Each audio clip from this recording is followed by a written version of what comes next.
Breaking views, top picks this morning. Lloyds' stance on executive bonuses smacks of double standards, and Spain's horse trading over an additional seat at the ECB. It's all getting rather complicated there. Chris Hughes is with me to explain all of this to us. Let's kick off with Lloyds. Lack of consistency, you're saying, in this latest bonus talk at Lloyds.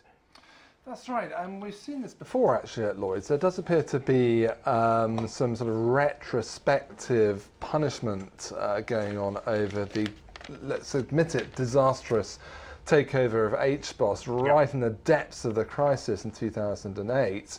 Now this time what's going on is that some bonuses appear to be being paid to current executives on the basis that the integration of that nevertheless financially troubled deal, the integration of it actually went okay.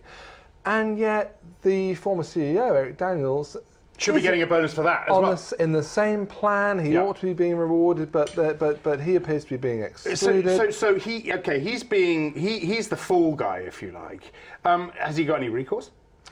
He must have, surely, legally, surely, wouldn't he? Look, we haven't seen the detailed legal small print of these long-term incentive plans, but essentially what looks like is going on here is that Lloyds doesn't want to be seen to in any way be rewarding the CEO who did that deal, who did the HBOS deal, even though technically on the sort of rather sort of boring matter of the integration, even though that's sort of gone well in terms of just the smoothness of it, the elimination of overlapping headcount and all the rest of it, even though that's good. So it makes the whole process of bonus awards at HBOS Lloyds rather arbitrary. Bottom line, you're feeling sorry for a banking CEO here, aren't you?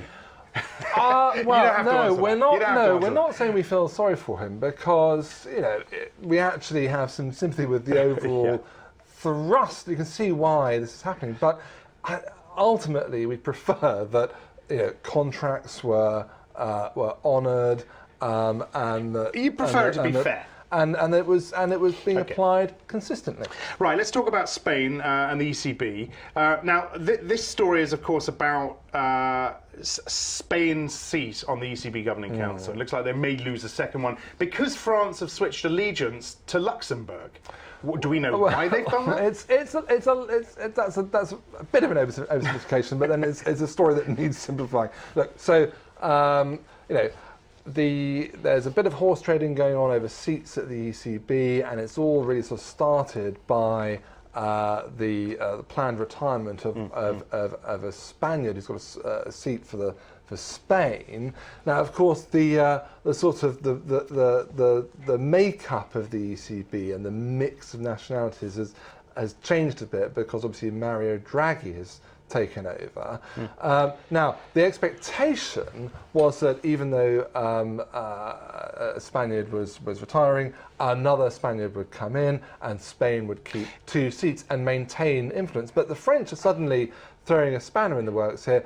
Everyone thought that they were backing another incoming Spanish candidate. And Luxembourg, and you make this point here, Luxembourg's population is 1% of Spain's population.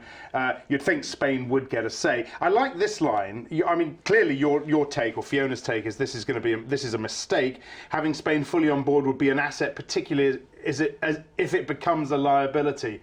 Are you suggesting it is going to become a liability? Well, look, or is it a liability already? I mean, the population comparison between Luxembourg and Spain is a very helpful way of looking at it, but actually the really meaty numbers here actually concern not population, but banking liabilities. Now think of the enormous problem Spain's got with its banking sector, which is sort of stuffed full of rather questionable property loans, and that poses a problem for all of Europe. So actually, marginalising Spain and depriving it of two seats, it's probably not in the ECB's interest. I mean, if Spain's got a real problem and it requires a pan-European solution, it requires ECB support as a result of Spanish economy really deteriorating, you're going to want to have Spain fully in the tent. Okay, Chris, many thanks for that. Chris Hughes, if you want to watch our US Breaking Views show, comes on every day, 12:30 Eastern, 16:30 GMT. I'm Axel Threlfall. This is Reuters.